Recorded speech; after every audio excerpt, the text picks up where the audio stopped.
pretty good job with that. They knocked down some shots, but for us, we kept attacking, we kept trying to do the right things on the offensive end and moving the basketball, just didn't go our way tonight. So obviously there are some things on the defensive end that we can correct, some switching stuff, some communication stuff, but other than that, we'll move on to the next one.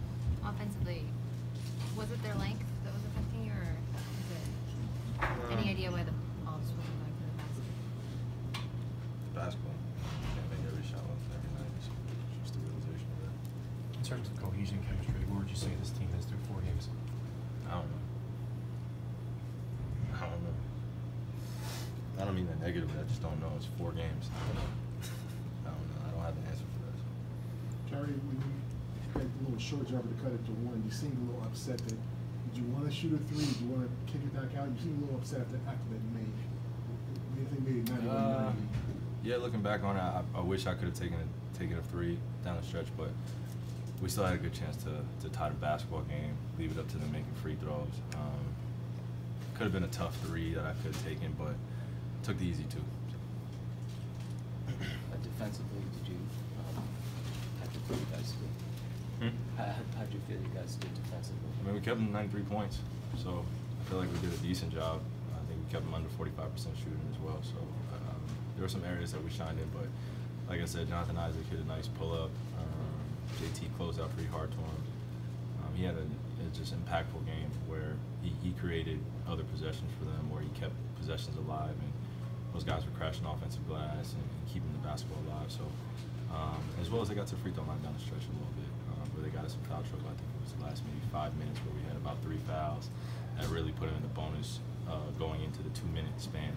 So that one foul where JB hit DJ in the face and it gets him to the free throw line. That, I think we're down by 5 at that point. So it's a possession killer, but you gotta live with those sometimes. How you put up 11 in the third quarter? What was your mindset coming out of the break? Just stop thinking so much and push the basketball. Obviously, you try to be unselfish in the first couple minutes or the first half, and a couple easy ones didn't go down, and then we get it going. We get some momentum going into halftime. So I just wanted to carry that out going into the third quarter. Kyrie, this is kind of I don't know if it's a lesson. Just Orlando's attitude. A lot of people talk about you come here and you play well. I mean, you're going to get every team's best shot. And this was an example. Just a team that comes in and plays well and beat you. Yeah, I mean, but also I've been on a team before where we've had the target on our back, and it takes some getting used to.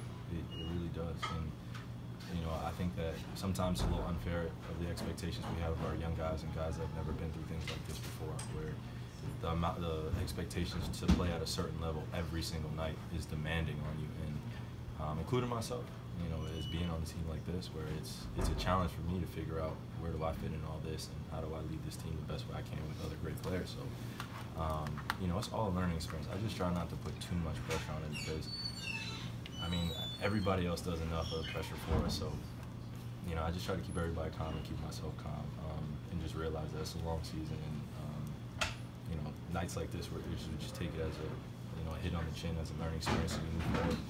Have you had any words for Jaylen Brown? What a rough start. It's been a rough start for a few of us.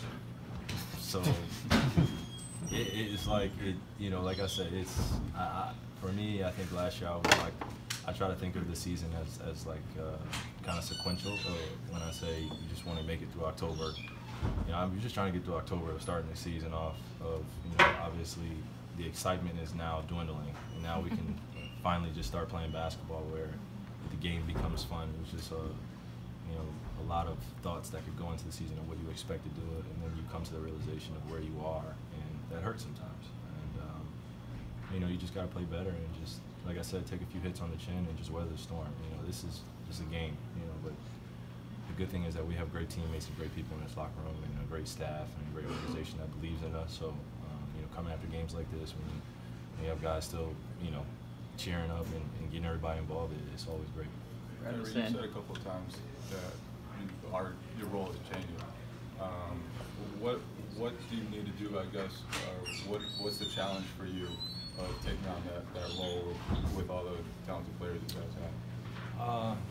Well, I'm I feel like just asking myself to do a lot more on the defensive end this year, where I think the next 8 to 10 years, if I'm God willing enough to play that long, it's just I want to take that challenge on that end, and in order to do that, you have to be in phenomenal shape. And I think that even for me, I've come to the realization that I've coasted certain times on the defensive end throughout seasons and haven't taken the challenge. And this year, I want to take that challenge and stop my man and lead these guys on the defensive end first, because we all feel good when we get out in transition and get easy baskets and everyone's playing hard. So that for me is a challenge, just internally that I'm taking on.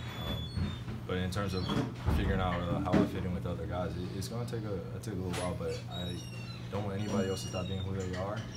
But it's going to have a lot of commitment and sacrifice and understanding of that for us to be great going forward. So, like I said, it's fourth game, but obviously I've been analyzing this for a little bit. So.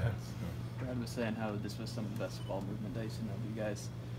Just how promising was that aspect of the offense, and how can you build off of that? It was great. It was great. You just got to knock down shots. That's all. I think also the speed of movement is a lot different than it was last year because of the emphasis that Brad's trying to put on of .5 basketball, of making quick decisions and making sure everybody feels good about the offense and making hard cuts. Because I think he just imagines us, we always can take the tough one. Everyone on this team can ISO. Everyone can get a basket anytime they want. Anybody can go get it. But if we do the little things and we commit to that, then think about how special we can be. Last question. When you guys are switching pick and rolls, it gets kind of complicated for you because then you have to go sometimes re-switch with the wing defender. How do you guys communicate those re-switches, and how do you feel the communication's been so far? Obviously, it's still an area of emphasis for us because we have the dynamic of great length on the wings. So, it's fast. So, just got to build on that communication and just continue to get better at it. But obviously, switching pick and rolls is we don't want to concede to the switches too much. Obviously, teams will start throwing it in, then they'll collapse our defense. So, we still got to figure it out. But I think it's been going pretty well. It's just transition is killing us right now, where that's just effort, and then in half court just being more communicative. And Mookie Betts Thank you, is in everybody. the house tonight. Any thoughts on the Red Sox in the World Series? Oh man, good luck to you guys.